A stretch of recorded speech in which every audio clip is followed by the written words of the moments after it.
हमारे पास आपके साथ साझा करने के लिए दो चमत्कार हैं, परंतु चमत्कारों से पहले ये है श्री अम्मा भगवान का सूत्र। आरोग्य दैनिक जीवन का एक साधन है, जीवन जीने का उद्देश्य मात्र नहीं। और अब आज का पहला चमत्कार जो डी चिलकम्मा ने हमें भेजा है, ये हैदराबाद में मदीनागुड़ा में रहती हैं। श्री अम्मा भगवान को उनकी करुणा और अद्भुत अनुकंपा के लिए हार्दिक अभिनंदन। मैं अपने फेफड़ों में ब्रोंकाइटिस के कारण बहुत बीमार हो गई थी। एक दिन मेरी स्थिति बहुत गंभीर हो गई। कोई भी अस्पताल मुझे भर्ती नहीं कर रहा था। अंत में मुझे गांधी अस्पताल में भर्ती कराया गया। बाद में मेरा बेटा कुवैत से आया और सिफारिश के आधार पर मुझे NIMS हॉस्पिटल में शिफ्ट कर दिया। मैं दिन रात अपने स्वास्थ्य को लेकर श्री अम्मा भगवान से प्रार्थना करती रही।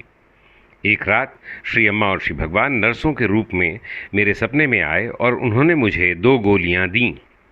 उन्होंने मुझसे कहा कि मैं स्वस्थ होकर डिस्चार्ज पा लूँगी और घर जा सकूँगी। जब डॉक्टरों ने मेरी जांच की तो वे हैरान रह गए। मेरे स्वास्थ्य की समस्या चमत्कारिक रूप से दूर हो गई थी। उन्होंने मुझे अगले दिन छुट्टी लेने की सलाह दी। मेरे जीवन में उपचार का इतना असाधारण अनुग्रह प्रदान करने के लिए भगवान को कोटि कोटि आभार। दूसरा चमत्कार मधुरनगर हैदराबाद भारत से दिव्या गौड़ ने भेजा है।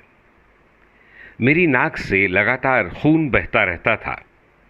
हर उपचार निरर्थक हो रहा था। एक दिन श्री भगवान ने मुझे आर्मी प्रोसेस में भाग लेने के लिए कहा। मुझे प्रक्रिया में सम्मिलित करने के लिए आर्थिक प्रबंध भी अनुग्रह से ही हुआ। एक सेशन में शवासन के दौरान श्री भगवान भौतिक रूप से श्री मूर्ति से बाहर आए और मेरे पास बैठ गए। उन्होंने मुझे दिखाया कि कैसे मेरे दिल का एक वाल्व अवरुद्ध हो गया है, जिस कारण मेरी नाक से खून बहता है। तब श्री भगवान ने मेरे दिल की दिव्य सर्जरी की। उन्होंने मुझे बताया कि मेरे माता पिता सर्जरी का खर्च नहीं उठा सकते, इसीलिए उन्होंने मेरे दिल को बदलने के लिए मुझे इस प्रोसेस में बुलाया था।